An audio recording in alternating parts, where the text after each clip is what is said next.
নমস্কাৰ আপোনালোক সকলোকে পুনৰবাৰ স্বাগতম জনাইছো মজিদ বন্ধুসকল পলকতে চাওক আজি সন্ধিয়াৰ 7টা গুৰুত্বপূৰ্ণ খবৰ প্ৰথমটো খবৰ ৰাজ্যৰ মন্ত্ৰীসভাত ব্যাপক ৰদবদল মন্ত্ৰী কেশৱ মহন্তৰ পৰা মুখ্যমন্ত্ৰী হিমন্ত বিশ্ব শৰ্মাই কাৰিললে স্বাস্থ্য বিভাগ কেশৱ মহন্তৰ পৰা স্বাস্থ্য বিভাগ কাৰিলে মুখ্যমন্ত্ৰী হিমন্ত বিশ্ব শৰ্মাই ৰাজ্যৰ মন্ত্ৰীসভাত ব্যাপক ৰদবদল মন্ত্ৰী কেশৱ মহন্তৰ পৰা স্বাস্থ্য বিভাগ কৰ্তন কৰিলে মুখ্যমন্ত্ৰী হিমন্ত বিশ্ব শৰ্মাই স্বাস্থ্য বিভাগ নিজৰ হাতলৈ আনিলে মুখ্যমন্ত্ৰী হিমন্ত বিশ্ব শৰ্মাই কেশৱ মহন্তক আবকাৰী বিভাগ পৰিবহণ বিভাগ আৰু মীন বিভাগৰ দায়িত্ব অৰ্পণ কৰা হৈছে উল্লেখযোগ্য যে পূৰ্বে এই বিভাগ কেইটা আছিল মন্ত্ৰী পৰিমল শুক্লবৈদ্যৰ হাতত আৰু বৰ্তমান যেহেতুকে সাংসদ হিচাপে নিৰ্বাচিত হৈছে পৰিমল শুক্লবৈদ্য সেই হেতু পৰিমল শুক্লবৈদ্যৰ বিভাগ কেইটা এতিয়া কেশৱ মহন্তক অৰ্পণ কৰা হৈছে ইয়াৰ উপৰিও বিজ্ঞান তথ্য প্ৰযুক্তি দপ্তৰ অৰ্পণ কৰা হৈছে কেশৱ মহন্তক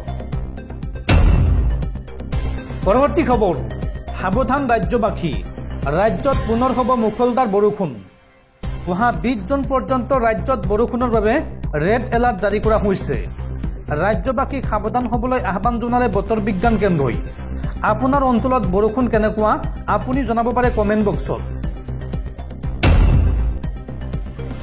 পৰৱৰ্তী খবৰ গুৱাহাটীৰ শিক্ষাৰ্থীসকলৰ বাবে ভাল খবৰ শিক্ষাৰ্থীসকলৰ বাবে 50% হ্ৰাস পালে ৰূপৈৰ ভাড়া বানপানীৰ সময়ৰ বাবে এই সুবিধা আগবঢ়োৱা হৈছে শিক্ষাৰ্থীসকলে দেখুৱাব লাগিব আই কাৰ্ড দেখুৱালেই গুৱাহাটী আৰু উত্তৰ গুৱাহাটী সংযোগী ৰূপৈৰ ভাড়া 50% কম পাব শিক্ষাৰ্থীসকলে জিএমডিএ কৰ্তৃপক্ষই এই নিৰ্দেশনা জাৰি কৰিছে আগন্তুক এমাহৰ বাবে বাহাল থাকিব এই সুবিধা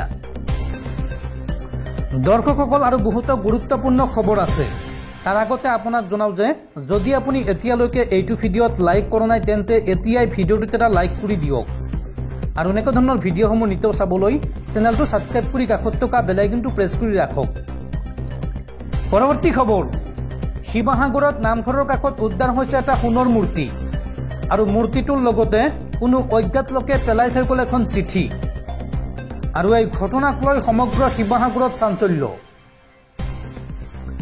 আঠাইসাগৰ বৰ নামঘৰৰ সমীপত উদ্ধাৰ হৈছে এটা সোণৰ মূৰ্তিটো পেলাই অজ্ঞাত লোকে লিখি থৈ গ'ল এখন চিঠি নামঘৰৰ সমীপত সোণৰ মূৰ্তি দেখা পালে মহিলাই বহু আগৰৰ পৰা মূৰ্তিটো থকাৰ কথা চিঠিত উল্লেখ কৰা হৈছে অজ্ঞাত লোকজনৰ 4 সন্তানৰ মৃত্যু হৈছিল আৰু সন্তানৰ মৃত্যুৰ পিছত মূৰ্তিটো দান দিবলৈ নিৰ্দেশ দিছিল ঈশ্বৰে কৃষ্ণৰ মূৰ্তি নামঘৰত দান দিয়াৰ দেখুৱাইছিল সপোন চিঠিত এই কথা উল্লেখ কৰিছে অজ্ঞাত লোকজনে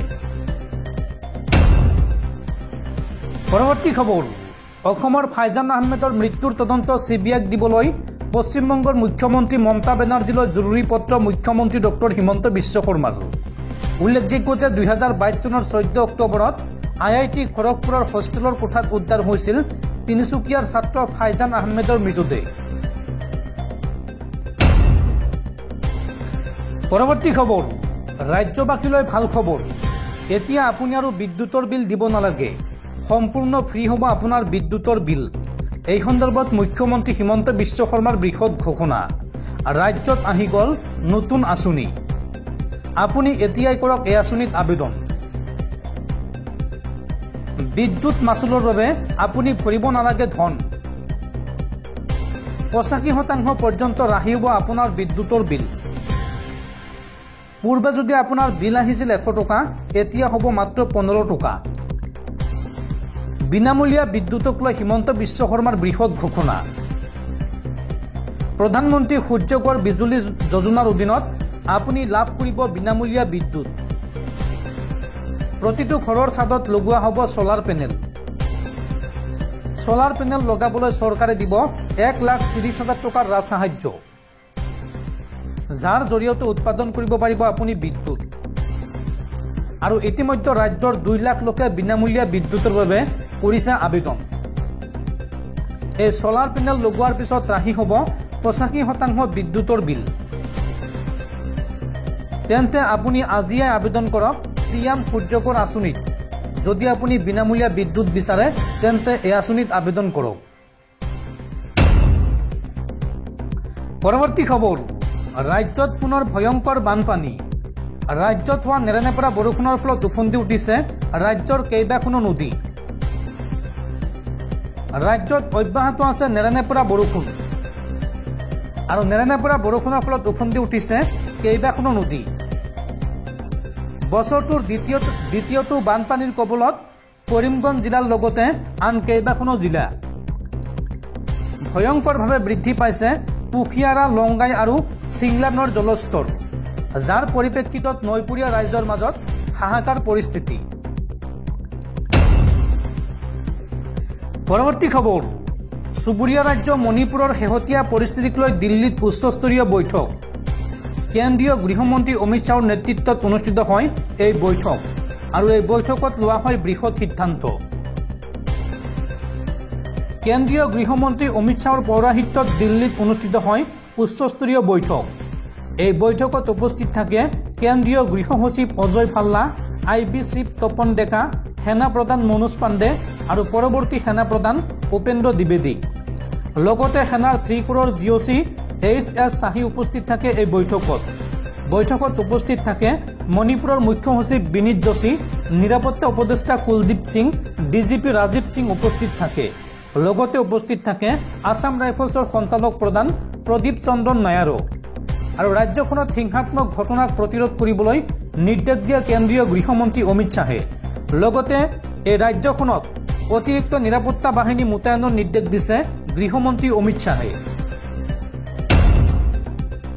পৰৱৰ্তী খবৰ, আন্তঃৰাষ্ট্ৰীয় পৰ্যায়ত পুনৰ সফলতা অসম কন্যাৰ। পেৰিছ অলিম্পিকলৈ প্ৰত্যক্ষ স্বীকৃতি অসম কন্যা গীতিকা তালুকদাৰক।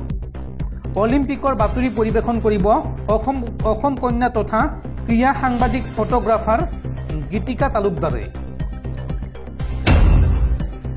পৰৱৰ্তী খবৰ, T20 বিশ্বকাপত নিজৰ সৰ্বোচ্চ ৰান কৰিলে ৱেষ্ট ইণ্ডিজে। পুৰাণৰ তাণ্ডৱত দিশহাৰা আফগানিস্তান। চলিত 2024 ICC পুৰুষৰ T20 বিশ্বকাপৰ 40তম মেচখন ৱেষ্ট ইণ্ডিজ বনাম আফগানিস্তানৰ মাজত অনুষ্ঠিত হৈছিল। সেণ্ট লুচিয়াৰ ডেৰেন ছেমি নেশ্যনেল ক্ৰিকেট ষ্টেডিয়ামত অনুষ্ঠিত হয় এই খেলখন। খেলখনত ৱেষ্ট ইণ্ডিজে আফগানিস্তানক 104 ৰানত হৰুৱায়। আফগানিস্তানে টছত জয়লাভ কৰি প্ৰথমে ফিল্ডিং কৰাৰ সিদ্ধান্ত লয়, কিন্তু তেওঁলোকৰ এই সিদ্ধান্ত ভুল বুলি প্ৰমাণ কৰিলে নিকোলাছ পুৰাণ আৰু চাৰ্লছ জনছনে। পাৱাৰ প্লেত তেওঁলোকে ধুমুহাৰ সৃষ্টি কৰিলে।